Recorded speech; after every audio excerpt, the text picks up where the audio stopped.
sitting on my doorstep, the people's passing by. They're coming back from getting wrecked. Everybody's high.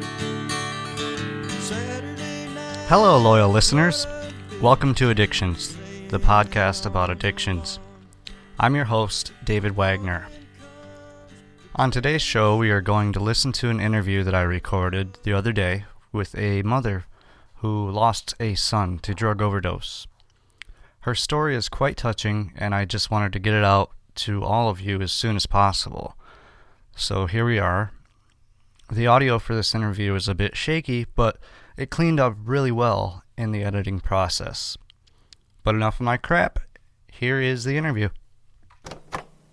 Currently I'm 43. I started when I was about 17, 18, and got clean when I was about 35. What did you start out using?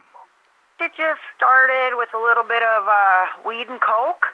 Then I moved my way up to, in my day we called it crank. So a lot of crank, and then it kind of turned into meth, and pretty much anything I could get my hands on. Pills, weed, booze. The only thing I never tried was heroin. Did you have a hard time getting help for your addiction problem? Well, so, I, of course, throughout those years, I got clean a little bit here and then, kind of, going back and forth. But the last time that I got clean, what I had to do was completely remove myself from everything that I knew, me and my children. I grew up in a town that everybody knew me. The stigma was there. It wasn't panning out. And everything I was doing wasn't working. Didn't really try any real type of treatment type programs.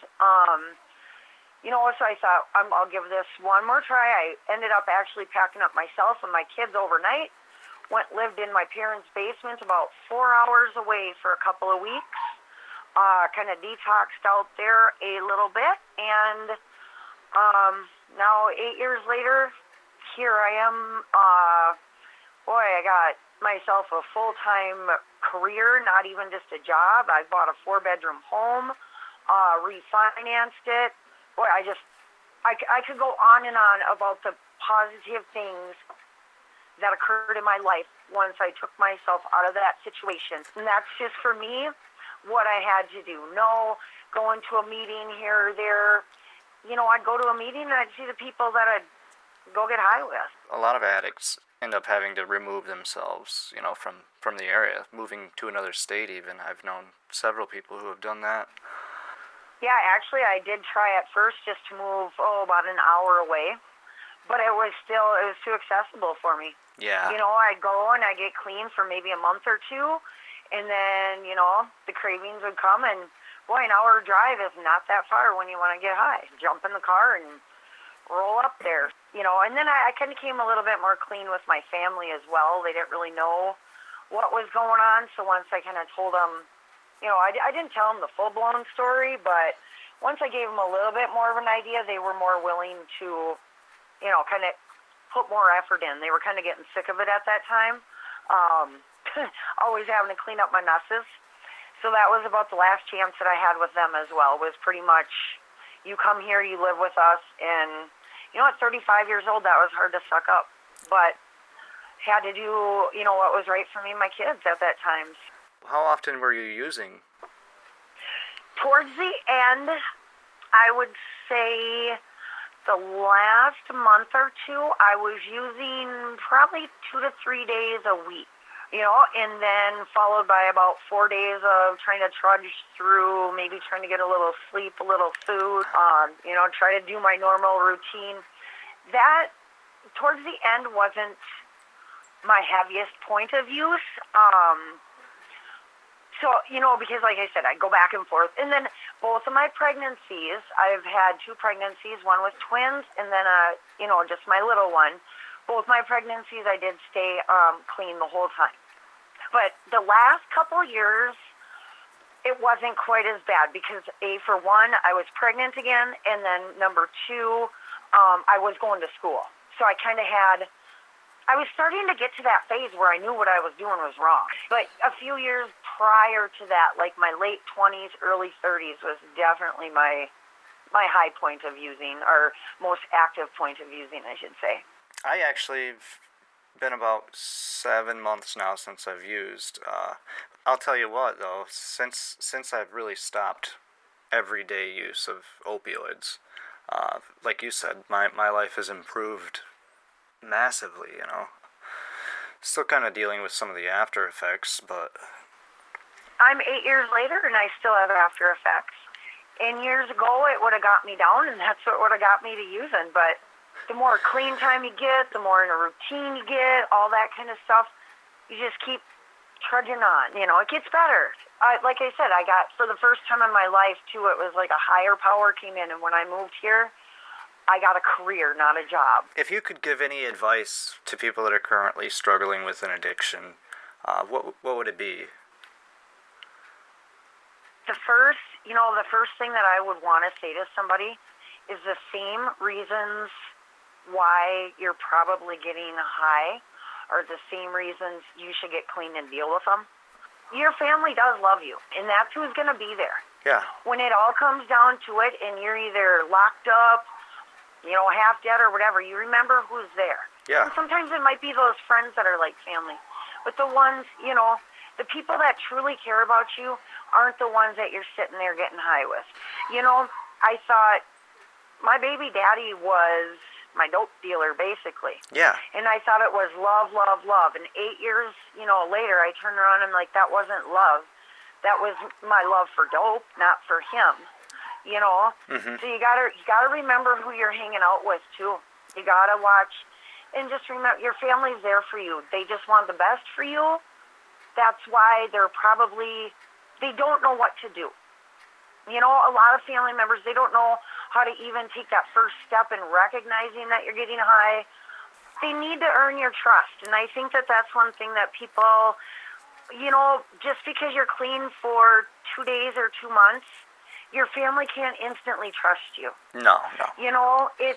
It's years of mistrust, or whatever your case may be. But you got to remember that you'll get there. I've been struggling. I think I put it in my email. With my son's overdose. Yeah. The last couple of weeks, and the hardest part is for me. I'm just struggling because I came and got clean, and to sort of watch that play out in my son the last 5-6 years, and then with what happened, being able to talk about any of this to anybody is something that I want to do. Yeah. Whether it's my part, Ian's part. He's 20 years old, so I get what I went through, and then I'm also getting what these kids are kind of going through too. Yeah. To me, it's a different world, but. I was just really happy when I saw the little thing come up in my feed, and I thought, God, I gotta contact this guy. What was your son's drug of choice? Ian's drug of choice was Xanax, Yeah. which is a little bit different. Well, I'm finding out it's not different. Yeah, at all. I often abused Xanax in combination with the opioids, which is a bad idea. Well, that's how he passed. It was Yeah. from Xanax, and for some reason he took methadone with it. Oh yeah, that's really rough. I did that, and I ended up going to the ER because I was so scared that I was, on the brink. Yeah. And I got really lucky several times, and I don't want to be playing that luck game anymore, No, I mean, I'll be pretty straight. They found him at his friend's house 5 hours later. Nobody even noticed. Oh wow. Yeah, it was, this epidemic. Yeah. Boy, here I thought, well, I can put this in the past, and then come and do my thing and get on the straight and narrow. And wow, I mean, and what I'm learning through all this too, it affects everybody. Addiction doesn't care nowadays. No. Your socio-economic status, it doesn't matter. I was listening to NPR, National Public Radio, a couple days ago, and they were talking about a lot of lawyers are becoming addicted to certain drugs and a lot of opioids and stuff, and you're right, it doesn't discriminate against anyone. Before, it used to just be the poor people Yep. or, whatever. And now it's just, I mean, and even, and it's odd too because I don't think a lot of people look at the alcohol aspect too. I mean, we're dealing with drugs, all of this illegal stuff, yet we still got liquor stores on every corner. Exactly. So a lot of people are coming off these addictions, turn into booze, and Yeah. that's not any better either. No, You know? but it's kind of strange how our society, alcoholism is almost more acceptable by society than heroin or Xanax or whatever. It is. It's really odd. And, like I said, and I feel like, so a lot of people are going through treatment because they're court ordered. We all know that. Yeah. So they got to comply with drug tests and this and that and the other. So what are they doing? They're turning to booze. It's out of your system in 48 hours. I've got people in my family that are dealing with that, actually. I honestly, I look at people that are alcoholics and I think, how can you get drunk every day? But they probably look at me and say, well, how can you use opiates every day? That is exactly where I'm at. I could go 10 years without a drink. I cannot stand liquor. But even to this day, you put something in front of my face, you never know. Yeah. But that's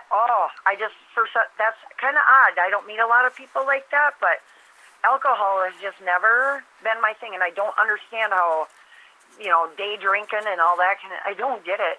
But yet, I used to just stay up for 14 days on meth. Yeah. But I don't get how people could drink every day, so kind of ironic there. How long ago was it that your son overdosed? 3 weeks ago tomorrow. Oh, wow. So recently. Yeah. Yep. This is really what prompted me to want to get this word out, and I'm really glad that actually we're talking today. I got to finally pick him up today. His stepmom did. And, they always say that you're either going to die or go to jail. Well, yeah, we got to pick up my son, and it was his remains from the morgue. Yeah. And trust me, I would have much rather have picked that kid up from jail. I'm really sorry for your loss. Thank you. Yeah. I appreciate all the words, and I appreciate the interview to get this out because it's just, we're losing these young kids. He was actually on probation. It was a relapse. I think we're losing about 140 people a day to overdoses.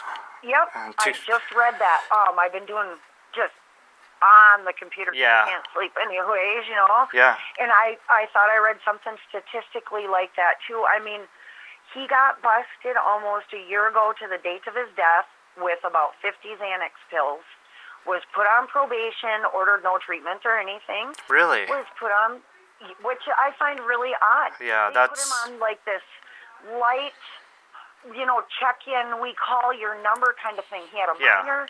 He had 50 Xanax, 20 Klonopin, and a half ounce of weed.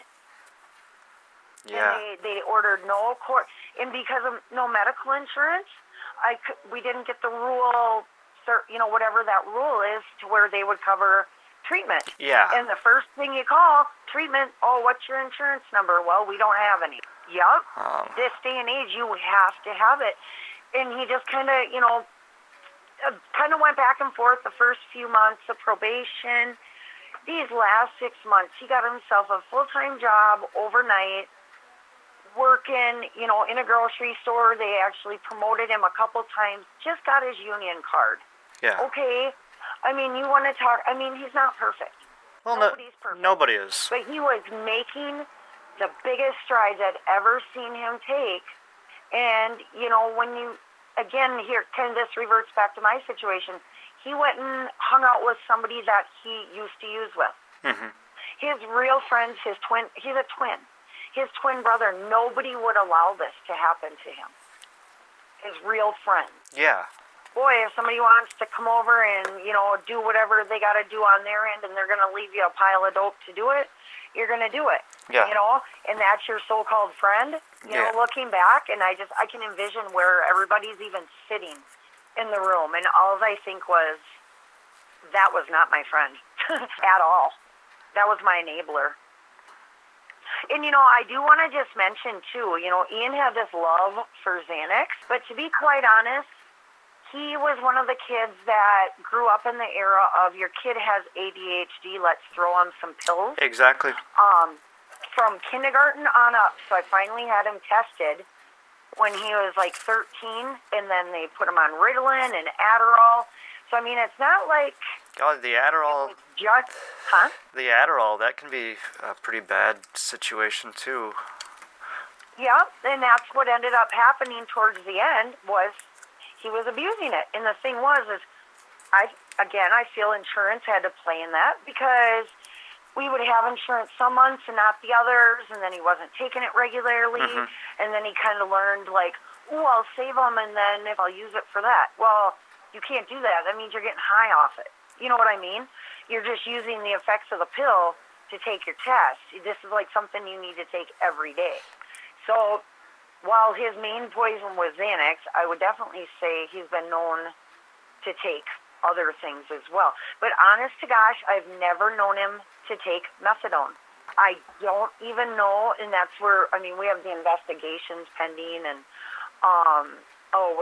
the autopsy. We're still kind of waiting on that, but his friend admitted to selling him the methadone to the investigators. They're sure that's what did it. Yeah, the combination, that the opioids and benzos, that is like the number one deadly drug combination out there. And it's odd because Ian was like I said, he was a pill addict. He loved pills. And I always remember him telling me opiates and benzos don't mix. Once he said that, I recall him saying that. He would be really, like, he was obsessive about pills. You know, it's he was high. What Yeah, do you do? it was probably, a one time, or maybe a once in a blue moon kind of thing, and this one time, sometimes that's all it takes. The person that sold them to him, the friend, watched him take 4 of them throughout the night. I mean, at what point don't you tell somebody you shouldn't do that? And methadone is kind of a tricky drug to begin with because it's got such a long half-life. It stays in your body for, you could take it one day, but 72 hours later you're still going to have half of what you took in your system. I have no clue about methadone. I'm just learning about it now. It's tricky. Yeah, that's what I'm finding. And very tricky. Benzos, they have a relatively short half-life compared to methadone. But the two just don't go together. Nope, not at all. And that's, I think, say, oh, my son overdosed. Every single person, honest to gosh, their first thing was heroin.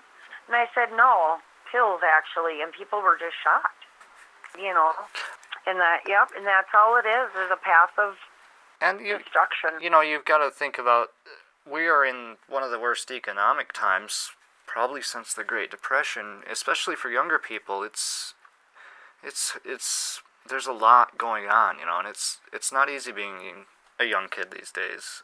That is exactly what I say all the time. I would never want to be that age again with this social media, just everything right now is just not good for the kids. Well, I can imagine that your son, he probably used, for some of the same reasons I used. It was an escape, from mundaneness of life, and reality. You just get to a point where you just want to be out of your mind, not dealing with stuff. And sometimes drugs can provide that, but it's not real, It's exactly. And I would say you just hit the nail on the head. That was Ian. He would escape. He was a twin. I think I mentioned that. Yeah. And his twin brother has always naturally excelled. Ian's struggled. You name it, it's happened to Ian. We always call him Bad Luck Ian, and whatever. So he's always kind of struggled a little bit with watching his brother excel so naturally too. So I feel like sometimes, a couple of the reasons that he would have used is to be more social, to be like his brother. And I think a lot of his was to be social. He was super quiet, and then as they got older, he could see his brother really flourish socially. So Yeah. it helped him that way.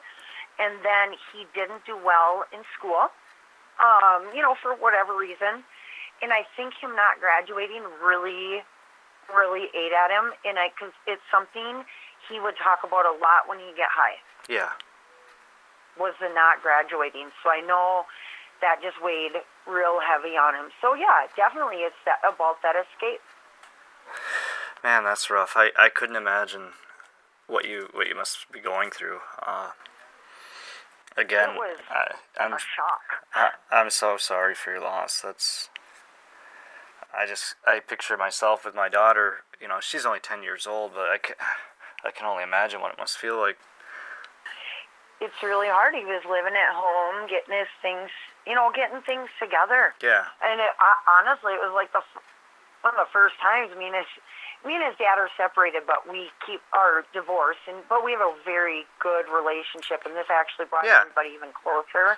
I don't know, we're just kind of taking it day by day, Mm-hmm. Some days are good, some days are bad. I know today I felt very much at peace knowing that we have him home, not in the way that we would have ever wanted him. Well, no, but but at least it's bringing some peace to people. My 9-year-old will never. I've got a little note that he wrote that I didn't mean to come across really, and I mean it's just heart wrenching. The pictures that I have of Gavin standing over Ian's casket. I took a video. But I want to be able to remember as well. I didn't want to, leave that funeral and not have any pictures someday, because I thought, looking back, it was hard. Nobody wanted to do it. So I just kind of figured I'm going to do this, because if it's something someday people want, then we have it. And yeah, and I would, it might be difficult at first, but I would try to celebrate the life that he did have, Yep. rather than dwell on Definitely. what has happened.